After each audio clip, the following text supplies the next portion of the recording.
My name is Nicole Smith. I am the Event and Communications Coordinator at Spark Niagara. We are so happy to have you join us here today.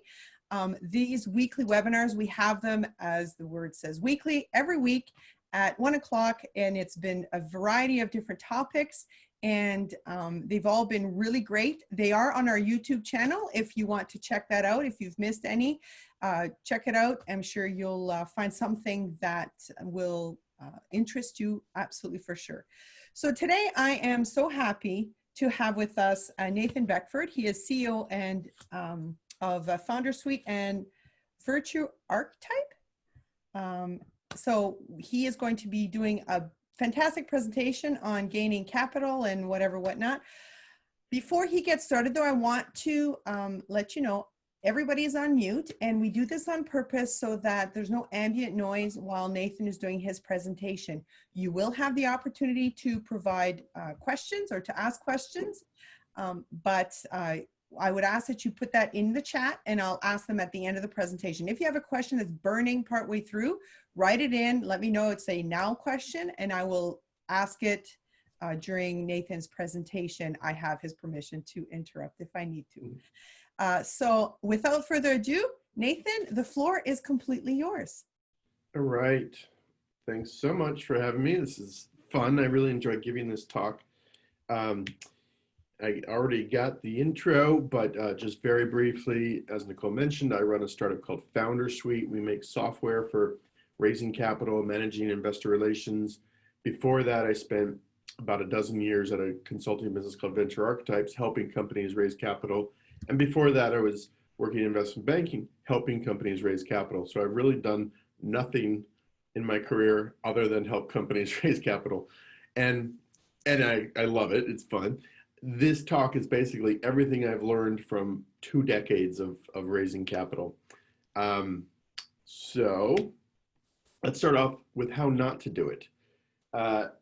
Hunter Walk is a VC here in San Francisco. Will you intro me to investors is a question a lot of founders start. When they decide it's time to go raise money, they just start asking everyone they know if they can make some introductions for them. But it's too unfocused. It's too broad a question to be acted upon. It's also putting the work of figuring out who you should be targeting on the shoulders of the person you're asking for their intros. And that's really 2 separate jobs. We're going to break it apart a little bit. So instead of doing it in this unfocused way, I like to think about fundraising as a sales process, right? If you've ever been in B2B sales, you know, it follows a pretty straightforward approach, right? You're building a list of leads or prospects. You're qualifying those leads, you're engaging with them, and ultimately you're trying to drive them towards a yes or no decision, towards a close. We can kind of expand on this fundraising as a sales process by thinking in terms of the funnel, right? Just like a good sales funnel, with fundraising funnel, you're trying to build this large target list of investors. You're screening, filtering, qualifying those investors. If you're pitching venture funds in the 3rd bucket here, you're trying to figure not just the right fund to pitch, but the right person at that fund, a decision maker or partner. And then where it differs a little bit from traditional sales is that fundraising is largely driven by the warm introductions. We're going to talk about that. Those introductions lead to pitch meetings. You're crushing it in your pitch meetings. You get into term sheet negotiation, due diligence, which is a deep dive into your business. And then you get through due diligence and you're ultimately selling shares of your company. So really fundraising is just another sales process. And I find when we break it into this step-by-step approach, it takes away a lot of the frustration and anxiety that founders have about this. It can be learned fairly quickly. So step 1 is building that top of the funnel. I always tell founders that fundraising is a numbers game. You need at least 100 names, 100 targets, top of your funnel. And realistically, if you're pre-seed or seed or pretty early, that number is more likely 200 to 300 names. When I raised our seed round for Foundersuite, I pitched over 200 investors, ended up with 1 seed venture fund and 10 angels. So you can do that math. That's about a 5% conversion rate between who I pitched and who wrote me a check. And that's actually pretty typical. that also means that you're getting rejected 95% of the time, which sometimes is a shock to people who have maybe been successful in other areas of their life. But it also further emphasizes why you need a really healthy, large number top of the funnel. Some places to build that list. AngelList is a nice place to start. There's roughly, say, 35, 40,000 investors in AngelList. You can search by type of investor or role, market, what market are you in? And then some of the cool things I like is school and company. So if you want to search by, who went to University of Toronto that you went to, that's a great icebreaker. If you can find angels who went to the same school or you worked at the same company. So that's kind of nice. Foundersuite, I'm going to do, there's a few very subliminal product placements in here, but hopefully not too much overselling. Within Foundersuite, we're building out a database very aggressively. We've got about 100,000 angels and about 40,000 funds, including venture capital, strategic investors, private equity, family offices, fund of funds. And we've got them tagged by market, tag, and location and type. So you can come in and search by like family offices, or you can search by, fintech or medical devices, or you can search by location. And more recently, we just launched keyword search. So if you want to search by sports or impact investor, you can search by that. And our database is large, but fairly simple. As you see here, you can look at, or you can see the description, contact information for the investors, previous deals, and then social links, their webpage, blog, Twitter, LinkedIn. And so the theory is, do a search by fintech investors, take a little bit of a deeper dive on each one by opening up their webpage, looking at portfolio companies. And if they look good, add them to your list by clicking the add to research button. You can do some searches on our free version of our software. So check it out. CrunchBase is another good resource for building this target list. The way I like to use CrunchBase is I make a list of 10 or 12 companies that are similar to mine, but not directly competitive, similar but not directly competitive. And I plug each one into CrunchBase one by one to see who funded them at the relevant stage I'm at. If you have an investor, once you land an investor, for example, you can also plug that investor and it will show you who they co-invest with, which is kind of useful information. And you can also do general searches on CrunchBase. Lots of other places to be building this list. Remember, we're aiming for 200 to 300 investor names. PE Hub, Inside Venture, Venture Pulse, Strictly VC are newsletters. You can subscribe to them. I read them every day with my coffee, spend 10 minutes. And basically when a startup raises a new round, they will announce it in here so you can see who's getting funded and who's funding them. Also, when a venture fund is formed, when a new venture fund is launched, or when a venture firm raises a new fund, they announce it in here. And that's a good signal because the best venture fund to be pitching is one that just raised a new fund. They usually, take half of that fund and put it to work pretty quickly over the first 2 years or so, and then save half of the fund to do follow-on deals.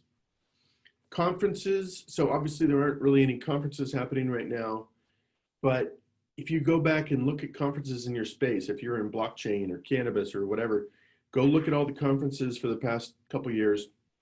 Investors love to build their own brand by getting out there and speaking at different conferences. So you can often find some good prospects by looking at who is on the agenda.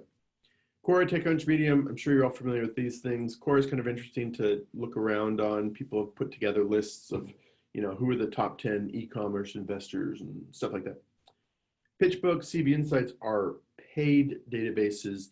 I've used PitchBook. The data is very deep. You can get like valuation on a deal, who is the lead investor on a deal, who is even the attorney. So pretty deep data. These are quite expensive. I think PitchBook's are around $15,000 a year. CB Insights is more, but I don't know how much. But if you have a friend who has access to these, or if maybe you get friendly with a VC who has a subscription, they can be good to check out. And last but not least, I'm going to show you 2 ways to, as I call it, mine your own personal network to add to our target funnel here. So And Nicole, please do let me know if you can't see my screen for any reason. This is my LinkedIn page. I'm on a paid plan for some other reasons, but this works equally well on a free plan. So all I want to do here, come up here and do a search on angel investor. 87,000 results. So that's obviously kind of like way too broad to do anything with. That's probably all of LinkedIn's angel network, so to speak. So what I'll do is I'll come apply some filters. I might do a first degree filter just to kind of remind myself what angel investors I'm connected to. But in this scenario, I'm going to do second degree. And let me try an experiment here. I might pick a location as well. Second degree and a location. Okay, 300 results. So that's much, much more manageable, right? This means there are 300 people who have the word angel investor in their title that are in the Toronto area that I have at least one mutual connection to, right? So theoretically, I should be able to get in touch with any of these 300 people because I have some mutual connection. That doesn't mean all 300 are relevant targets for me. So what I do next is I will command click or right click and open up, 50 or even 100 of these all at once. And then I'll spend just 30 seconds or so. I might skim this, right? Rena, FinTech, we're kind of in FinTech space, right? So then I'll spend just 30 seconds or so kind of skimming each person's page. Oftentimes they will either list, what happened there?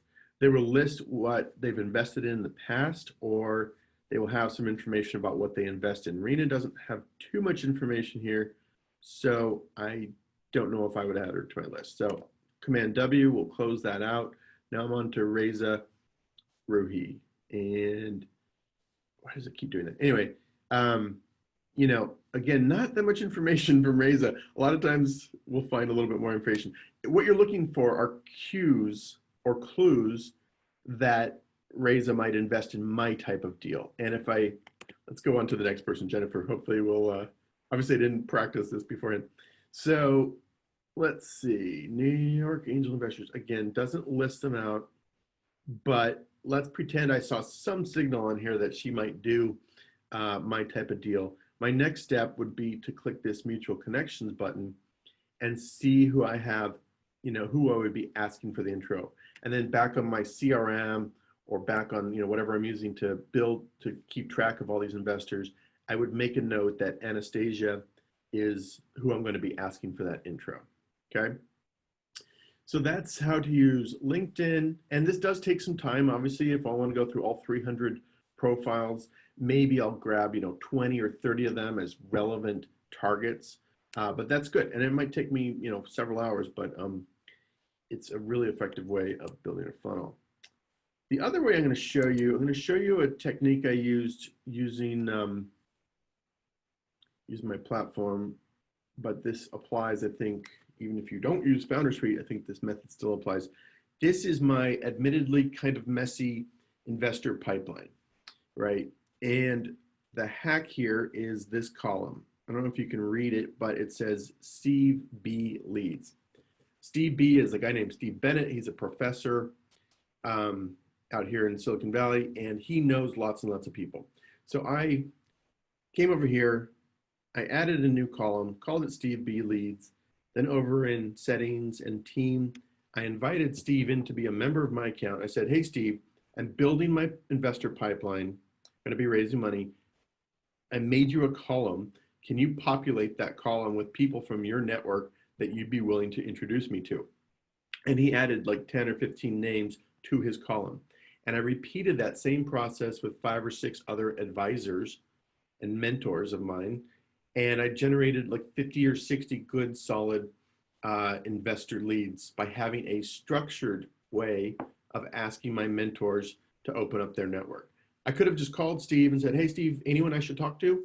He might have a name or two for me, but having this structured way of asking them to open up their network is really, really effective. Okay, so, basically I showed you several different ways to build that list of 200 or 300. Once you kind of get into it and you start looking for investors, as Yoda says, you'll start to kind of find them all over the place.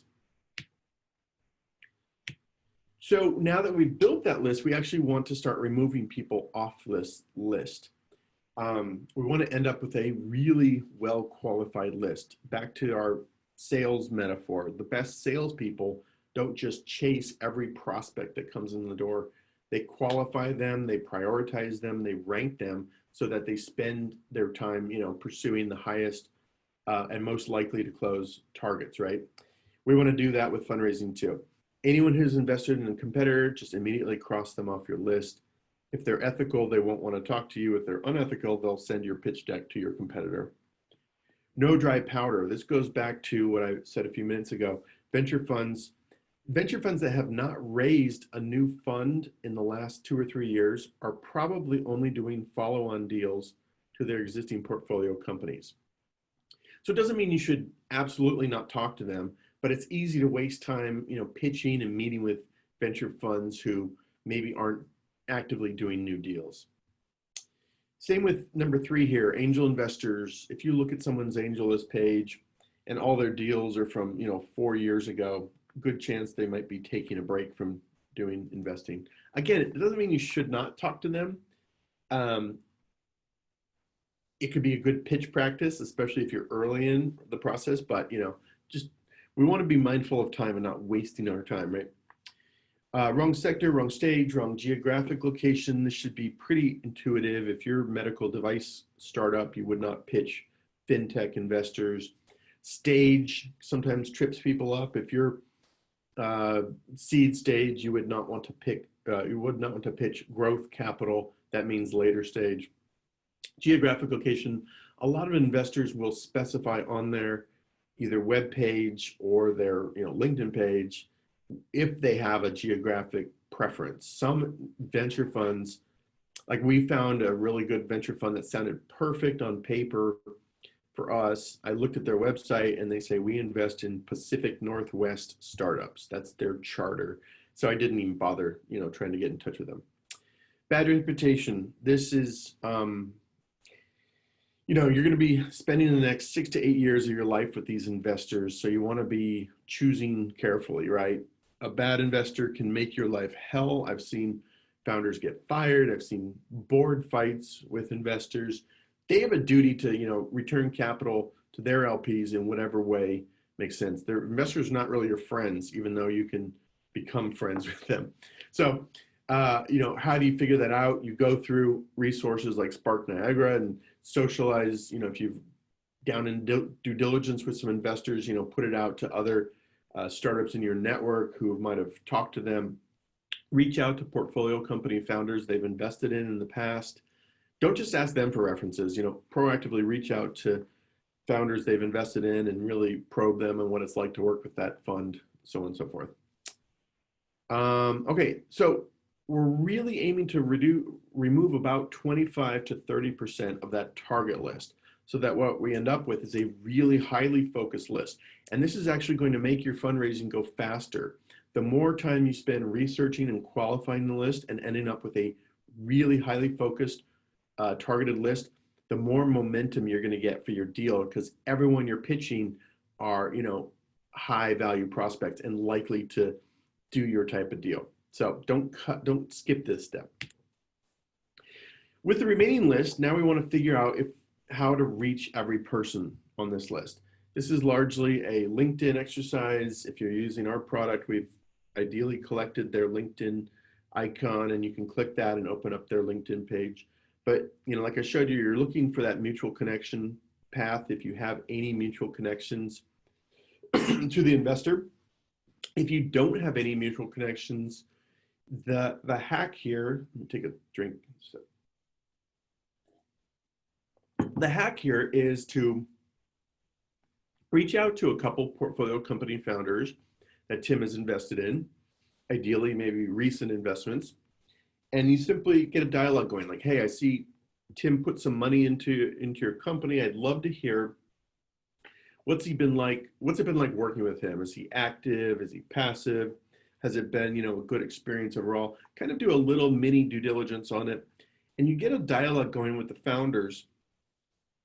Oftentimes, they'll be willing to make an introduction for you, especially if they like you and like what you're doing, right? Um, Founders, it makes them look good if they're introducing good deals to their investors. And so kind of backdooring your way into an intro through previous portfolio company founders is real good. On the other side of the table, Tim spent 2 or 3 months getting to know that founder. There's a high level of trust there. So an introduction from that founder carries a great deal of weight. So yeah, it takes a little time, but it's a really effective way to get those intros. If you don't want to take that time or put in the effort, what do? There's always the cold email route. Within Foundersuite, we have contact information for most of the investors. The problem with cold email is that Tim is getting 50 to 100. Tim's a super celebrity investor, but he's getting 50 to 100 warm introductions a day from people he knows and trusts, right? And so he might open up your email if it's a cold email, but a lot of investors will kind of filter who they're even going to talk to based on how you reach them. Founders hate it that there's this sort of intro barrier put up, but it's the way it is. Investors are just overloaded with deals coming at them that many of them use how you reach them as an initial filter. So, all right, we've got this list of 300. We narrowed it down to 200. We've mapped our connection paths as best we can. Now it's time to get really organized. I used to build these spreadsheets for our clients, which work really well for the first 2 weeks, and they get really messy. I won't go into too much of a product plug here, but this is why we built Foundersuite, basically to stay organized. And I'll just show you a few features that I think apply even if you're using other CRMs. Kind of the concepts remain the same. One of the concepts is basically this is a funnel. This is like a horizontal funnel where you've got your contacted, pitch, diligence, committed, said no. And really your job is to be moving all these cards, all these investor leads through the stages of the funnel, right? And so I even tell founders, come in and block off, 4 hours just to work on your contacted column, right? These are folks you've been introduced to or otherwise contacted. What can you do to nudge them along into setting up a pitch meeting? Everyone you've pitched, what can you do to kind of nudge them along into negotiation or term discussions or diligence, right? Everyone in diligence, like if you're not familiar with this, what this means, we got a term sheet on a Friday from the VC. On Monday, they sent us the diligence list, which is like 150 items they needed, everything from articles of incorporation to access to our Google Analytics to personal references for me, so on and so forth. So there's a lot of to-dos and tasks around diligence, right? But like, what is Bain Capital waiting on? What can I work on? And you'd be adding that here, tasks and notes, right? If you've got a task like whatever, send Google Analytics and it's due by a certain date, then you can push it out to your calendar. So just a really nice way of staying organized for all these hundreds of investor discussions you're going to be having. Let's just show you one other quick thing, but you can customize this. Like I add a column called qualified and mapped. This is where I move raw prospects after I've kind of made sure they're a good fit, and then mapped means I've mapped a connection path. So anyway, that is that. I could show you lots more there, but I'll keep moving. The key point is you're going to be talking to 200 investors. Every time you have an interaction with an investor, it often leads to 2 to 3 follow-on items or action items. And so you need some way, whether it's Foundersuite or something else, you need some way of staying organized and making sure nothing is slipping through the cracks. It's very hard to get momentum going for your deal if you're running a sloppy funding process, right? So we want to be moving quickly and making sure things are happening in a fast pace. That's why you need a system. All right, before we actually really get out there starting to talk to these investors, just make sure you've given your pitch, 10 times to fellow entrepreneurs in Spark or or your attorney, your accountant, whoever will listen and give you honest feedback. One of the biggest flaws or failures reasons I see with founders is they go out with a crappy pitch deck that's confusing or dense or like goes way too deep, right? I mean, there's a million reasons why pitch decks suck, but those are some of the top ones. You know, you don't get a second chance, right? If you go out with a crappy pitch, you don't get to come back a month later and like, oh, we've improved our slides. Can I pitch you again? It doesn't happen like that. They've already said no and crossed you off. So just make sure your pitch is like crushing it before getting out there and talking to real investors. Also, I often recommend, if you've got that list of 200 investors, maybe break them into tier 1, tier 2, tier 3. Tier 1 would be the ones you really want to invest. Tier 3 or maybe, less so. Start with the tier 3 so that by the time you kind of get to tier 1, you've given your pitch, 40 times and gotten it tightened up and polished. The other thing I'll just mention, oftentimes you want to have a financial forecast. You're pitching me for $1 million. Show me how you're going to spend this money and where it takes the business. Last but not least, a lot of times we'll have an executive summary or one pager. All right, so let's retrace our steps. We built that list of 200 or 300. We qualified it. We mapped our connection paths. Our pitch deck is amazing. Now it's time to actually start pounding the pavement. When you're doing the mapping work of trying to figure out if you have any connections, a lot of times you'll find a couple people in your network are connected to everyone. Jeff was a real person when I was raising money. He works at NASDAQ and he knows lots of people. So I put together this email to him. Hey, Jeff, I'm raising money. I see that you're connected to all these people that I want to get to know. Are you willing to make an introduction? And then he could just respond, yeah, I know Tom, I know Wesley, I know Clark, I know Jessica, I don't know the other people. And that way he can just go, yes, yes, no, no, right? Making it easy for him. Excuse me. For everyone he says, happy to make an introduction, I put together a new email thread that looks something like this. First, let's start with the subject line. Jeff, can you introduce me to target investor? Then what we're doing, raising a seed round. We had a lead investor at this point. That's really exciting. And we had 2/3 of the round committed. Obviously, we didn't start out with that. In the subject line, I recommend putting whatever is the single most exciting, sexy data point about your business. Maybe it's month-over-month growth or a big partner, strategic partner, whatever it is. Something that is going to tease the investor into opening up your email. Remember, these guys are getting tons of these emails all day long. You want to make sure they actually open your email and read it. Jeff, good chatting with you. I'm raising a seed round. Here's what we do. We make this investor management and reporting platform. Here's a link to our website so you can check it out. I see a lot of these where the founder doesn't even put a link to their website and you're kind of forcing the investor to like Google you. Then the ask, could you introduce me to target investor? Then here's why, because he invests in our type of deals. And then I noticed on LinkedIn that this guy went to the same very small college in Iowa that my dad went to. So I put that note in here just to personalize it. If you can personalize these, great. You're not always going to be able to. And then I include a link to our deck. And our deck is hosted up on Foundersuite. We have a pitch deck hosting tool. So obviously I'm showing off our own product. But this deck also serves as a way to pre-qualify Clint. I want Clint to click on this, look at our deck, and if we're not a good fit, I want him to opt out now, rather than spending the time setting up a meeting and coordinating all that and all that good stuff. This deck is not our full deck. This is like a teaser deck. It's like 5 or 6 slides. Problem, solution, market, team, and traction, right? How many is that? Problem, solution, market, team, and traction. So 5 slides, which just gives kind of a big picture view of what we're doing and kind of our stage and who's involved, right? And again, I want Clint to click that, look at us.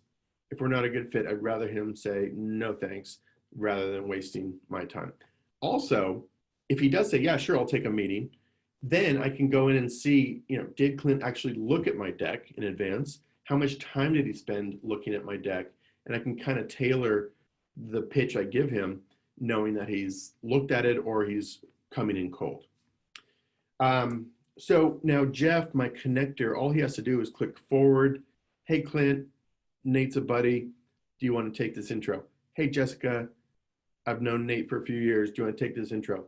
Bam, bam, bam. He can bang out all the introductions in 5 or 10 minutes. I'm making it easy for my connector to do his or her job.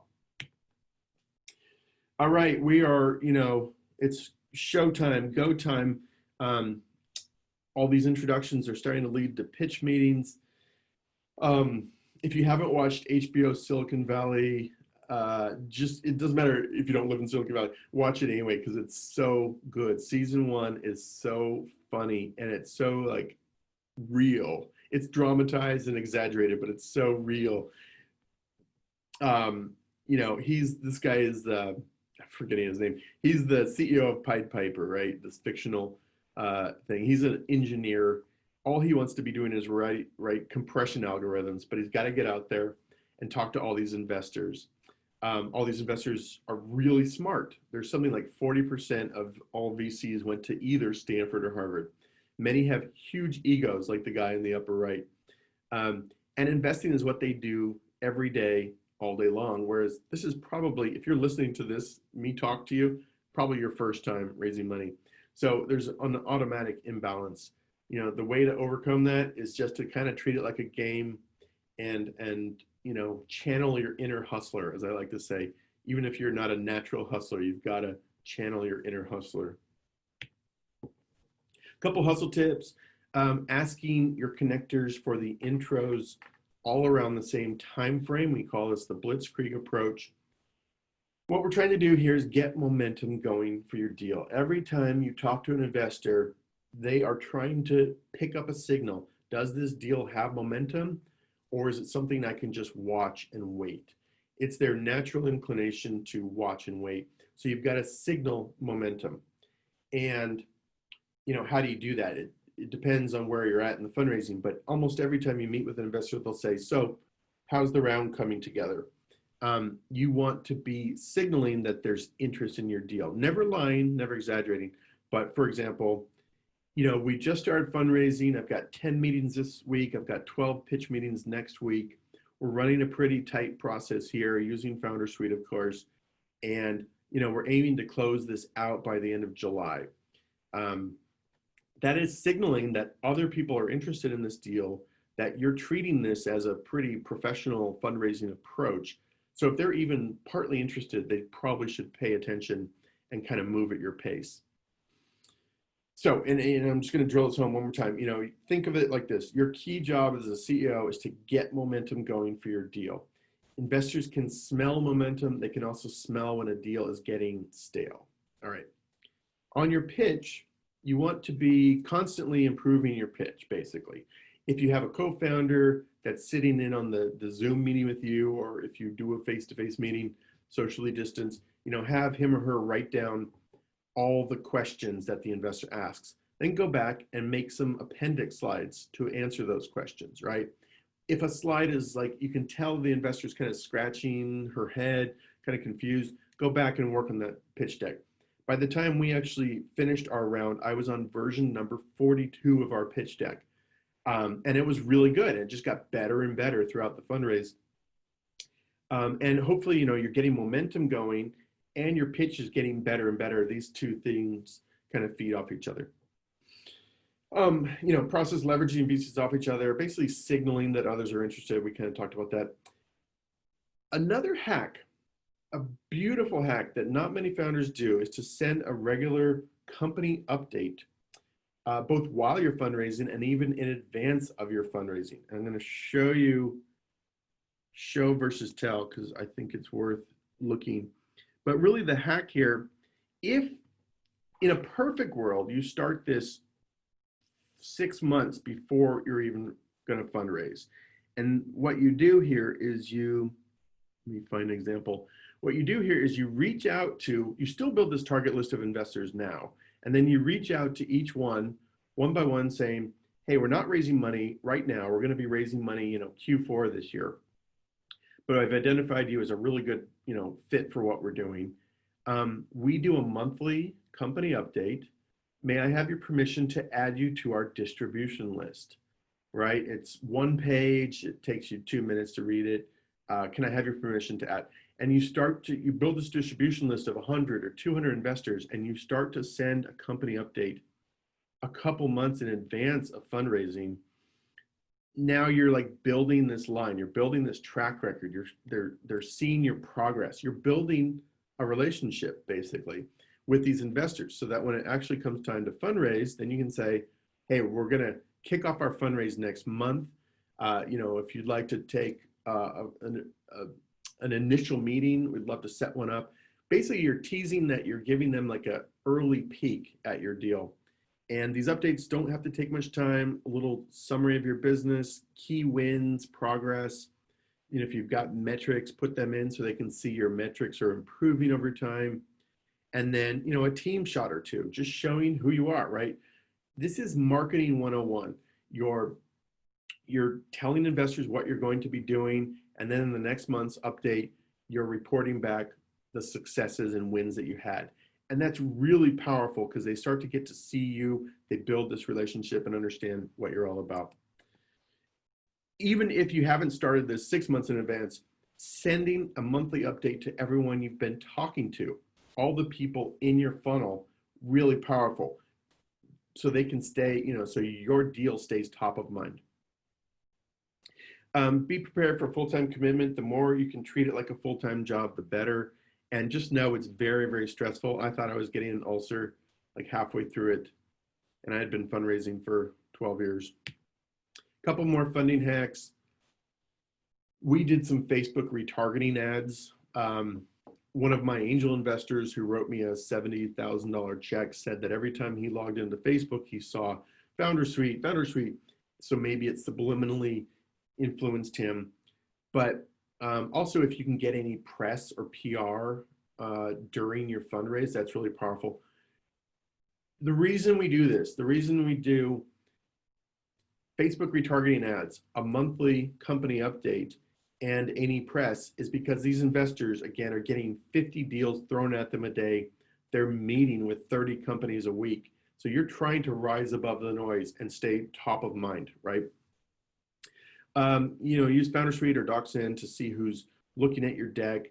There's some controversy. Some investors say, I hate seeing an online deck, send me the attachment. The reason I like to use a tool like Foundersuite is that if you sent that investor your deck as a link 2 weeks ago and you've made improvements to it since then, the online version is always your latest and greatest, whereas the attachment, of course, would be outdated. Facebook might be another way to map your connection paths into investors. And I won't go into this too much, but AngelList syndicates can be good if you've already got 2/3 of the round committed. Angel groups, there's hundreds of these all over the world. The advantage is you can get in and pitch, 60 angels in one shot. The disadvantage is it often takes a couple months to go through their application process. Equity crowdfunding, I think, works really well if you have a built-in fan base or audience to your product. Maybe you've got a popular blog, you've got some sort of audience. It does not work well for traditional, B2B or SaaS. There's a myth that you can just put up a splashy profile page and investors flock to you. You pretty much have to bring your own investors, which is why I say it works best if you have a built-in audience already. We can send you the slides, so I'm not going to go into this too deep. If you don't have a lead investor, what do you do? One of the hacks here is to talk to every angel investor you're talking to and say, what kind of check size would you write and what kind of conditions? And you add up all these conditional commitments until you're basically 20 to 30% oversubscribed. If you're raising $1 million round, collect all these conditional commitments until you're 1.2, 1.3. Then you go back to everyone and say, oh man, this went faster than expected. We're actually oversubscribed. Here are the terms. Do you want in? Yes or no? Kind of taps that FOMO. All right, we're coming towards the end here. A couple tips on closing. Every time you have a pitch meeting with an investor, don't walk out of that room or close the Zoom, hey, that rhymes, until you've asked them, hey, great meeting you. Thanks for taking the time. I'd love to hear your interest level in doing a deal with Foundersuite. I'd love to hear what your typical check size is and what are next steps, and then just stop talking. And if, a lot of times you'll get a pretty generic response like, oh, we'll talk about it at our Monday partners meeting. But if you get a response that's like, let's set up a call with my partners for Tuesday, right? That's a good buying signal. Number two here, make them chase you a little bit. So again, you're in a Zoom, thanks so much. I'd love to hear, thanks for taking the time to let me present my vision for Foundersuite. I'd love to hear how you help your portfolio companies and how you would help me grow Foundersuite. And then again, stop talking, make them actually pitch you. The reason this is effective, every investor has tried to get into a deal where there were more investors trying to get in than there were seats at the cap table. So you're basically signaling that they might have to hustle a little bit to get into your deal. And as you get momentum going, that becomes really powerful. Like, this is a hot deal, it's heating up. They're gonna have to work to get into your deal. It makes them go piranha feeding frenzy when that happens. It usually takes several meetings, even more so, I think, in a COVID-19 environment before you get kind of that yes or no.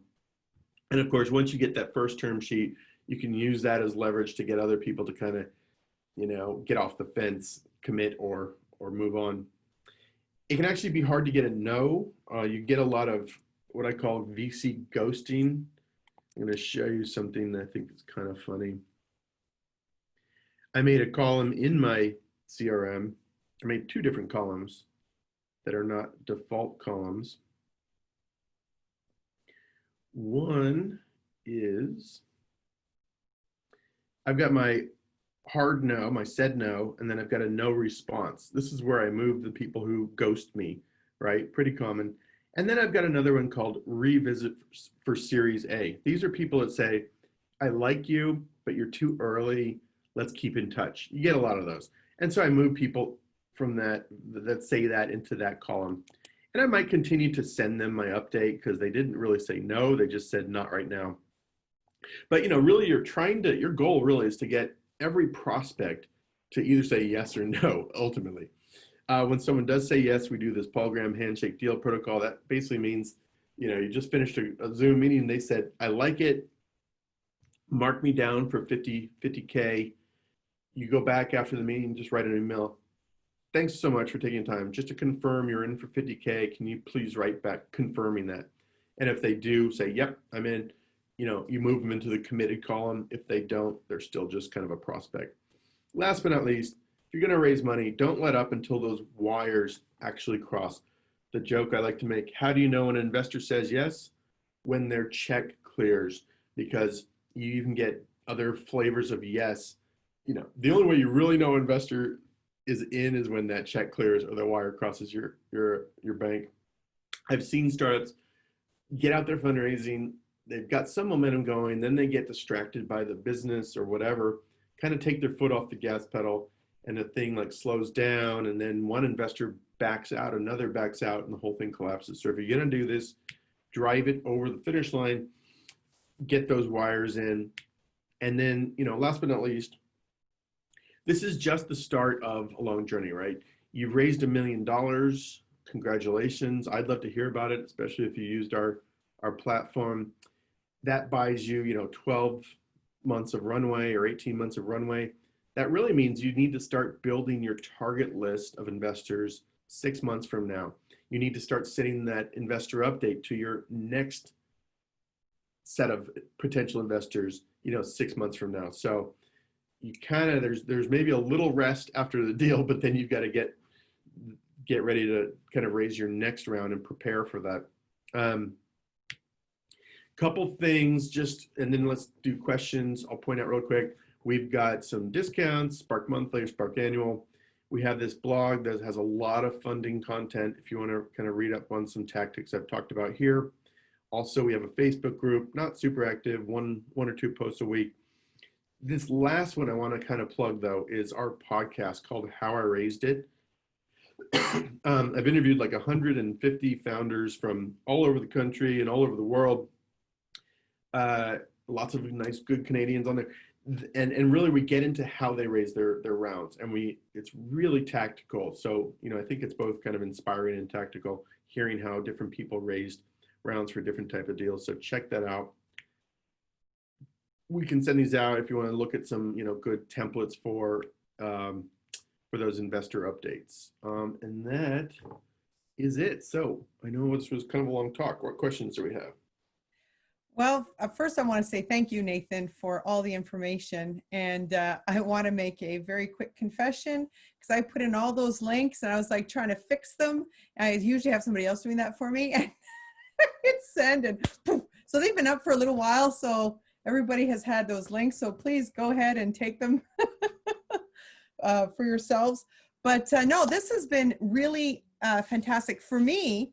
A lot of what you've said is familiar in the sense that I come from a nonprofit background, and a lot of what you're talking about is very similar to what fundraising is in the nonprofit world. So it's like, oh, I never put the connection together until this very second. I'm like, I got all these skill set already. Cool.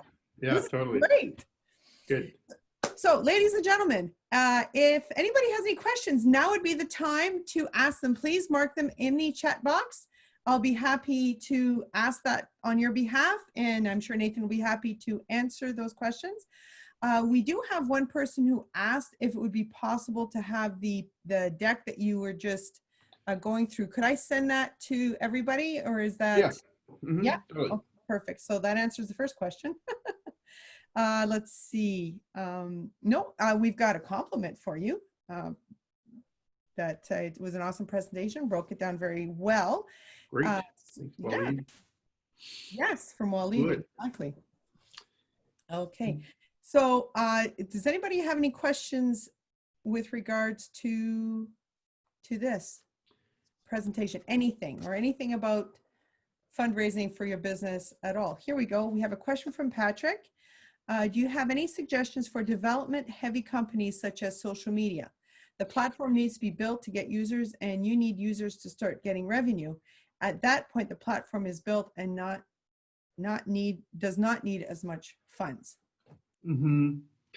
It's yeah, it's an interesting question. I mean, the question is kind of like, how do you raise money for something that maybe isn't launched yet, or doesn't have traction, or doesn't have revenue, right? How do you raise money for these almost concept stage businesses, right? That's sort of, I think, what's being asked. I saw this somewhere. There's almost a whole like word cloud of the different things investors are looking for: team, traction, big market, vision, blah, blah, blah. If you don't have traction, hopefully you have the other things: a big vision, a really good team. I mean, you've got to pitch with what you have, right? So think of all these things as the ingredients. A perfect world, you've got all of it: the great team, the traction, the big vision, the big market opportunity. But you don't always have that. Like when I was pitching Foundersuite, it was just a solo founder. I didn't really have the really great team to be pitching.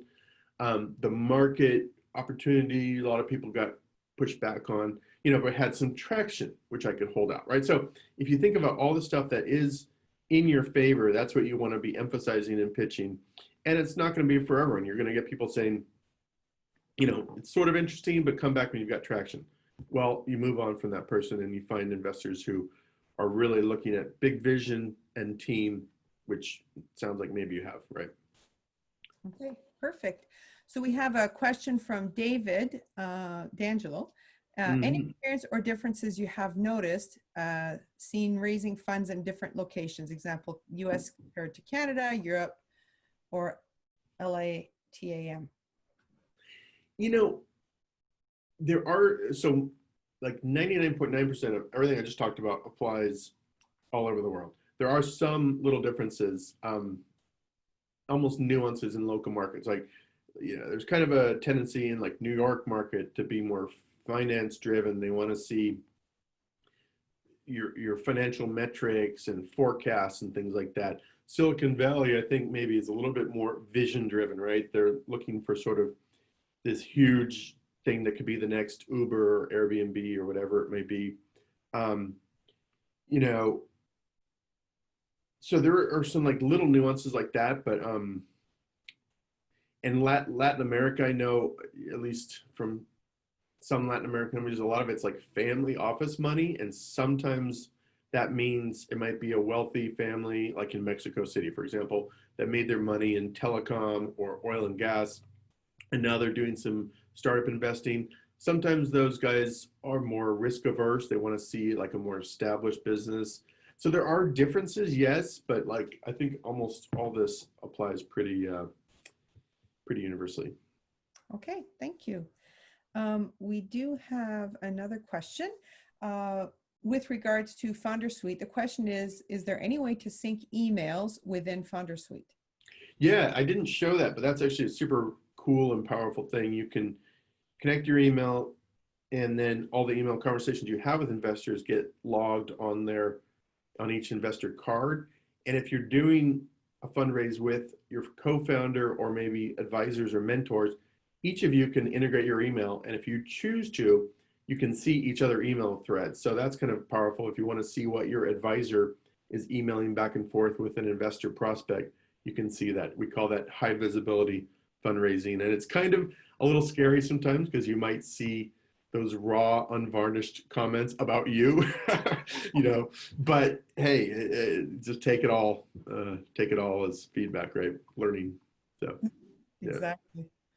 Okay, if there's any other questions, let's see. How important, yes, from Waleed, how Waleed. important is it to speak to the potential investor about an exit strategy? That's a good question. It's an interesting question too, because you do get investors that like, that's a turnoff for them. They actually don't want you thinking about exit. They want to hear you just focus on building the most awesome company ever. It's, I guess it can be alarming if you're already thinking about flipping or, you know, selling your company before you've even like raised money. So I tend to not do that.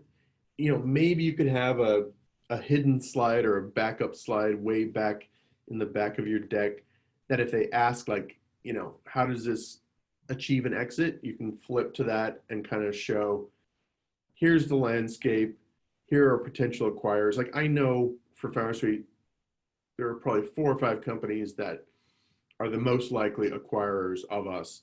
I can at least speak to that, but I probably wouldn't put that like in the body of the main deck. That's Yeah. good thinking. That's a vision killer, isn't it? Yeah. Okay. If there's any other questions, this is the last opportunity to do that. No, I don't see. And one question I always like to ask is, did this talk motivate people to go raise money or scare them off? Because I think sometimes I scare them off when we talk about, you know, getting rejected, like how much work goes into building a target list, how much you're going to get rejected, how much this is like a full-time job. I think I actually scare people off. So I'd be curious if anyone, if I've scared people off. Okay, you're motivated. All right. Yes, feel free to comment if you're. For me, I'm reinvigorated, just because I just realized I have skill set that I can use in. Yeah. Outside of Spark, I have my own business, Mm-hmm. and so it's like, oh, cool! Look at that! I've been equipped this whole time and had no idea. Yeah, that's good. That's a good point. We do have another question from Patrick. Do you find investors are more likely to fund solo founders or businesses with co-founders? That's a good question. Yeah, it is. I think a lot of investors are looking for that sort of co-founders or slash founding team, because they know, rightly so, that business is probably going to evolve and pivot, and there's so much work to be done in the early years that like the solo founder is, or a founding team, a really strong founding team, especially I hate to say this, but a really strong technical team of founders. That's sort of like the sweet spot for a lot of investors. That said, you know, I spent like 2 months trying to find a co-founder, couldn't find anyone I liked or that really brought value. So I just started doing it myself. And, you know, you can raise money as a solo founder. I'm living proof of that. There are investors that will just turn you down because that's not the profile they're looking for. But there are also investors especially if you can show some traction, right? Like traction sort of cures all other ills. If you've got traction, but you're missing that strong founding team, that sort of compensates. So, yes, you can raise money as a solo founder. Yeah. So here's a question that I'm just curious about. Yeah. Have you found that age makes a difference in the sense of are investors more likely to invest in somebody who is younger and up and coming, or somebody with a little more experience but doing something fresh, that kind of a thing? Yeah, that's a great question. That's an interesting question. It's a good question. I think there is a bias, maybe it's even subliminal, towards this fetish of this young founding team in the late 20s. I don't know what the exact sweet spot is, fresh out of 2 years out of Stanford, and then after working at Facebook for 3 years, now they're going off to do their own. I think a lot of investors like salivate over those type of deals.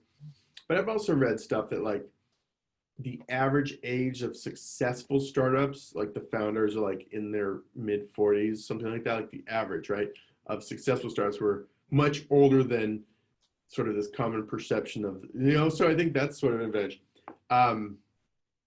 Yeah, it's a good question. Listen, you can't really change your age, right? You can't go younger, you can't get older. So you just kind of have to get out there and work with what you've got. If you're identifying a good opportunity and passionate about a vision, just go. I wouldn't like obsess about age. Yes, there's going to be some investors that even if they don't say you're too old, no one's going to ever say that, but there's probably some that are just passing on you for some other reason. That's the way it goes. That's the way it goes. Yeah. Exactly. Well, Nathan, thank you so much for your time. And this comes to the end. We are a little past 2 o'clock. Thank you, everybody, for joining us. I want to thank the South Niagara Chamber of Commerce, as well as the Niagara Falls Small Business Enterprise Center, for being partners with us in all these webinars. As I said, we do these weekly so that we are not holding a webinar next week, with it being Canada Day. There's no point, well, not no point, but it's a holiday time, so we're going to take next week off, but we will resume the week after. And so keep an eye on our Facebook page, and thank you again so much. Thank you, Nathan, and I hope you all have a great day.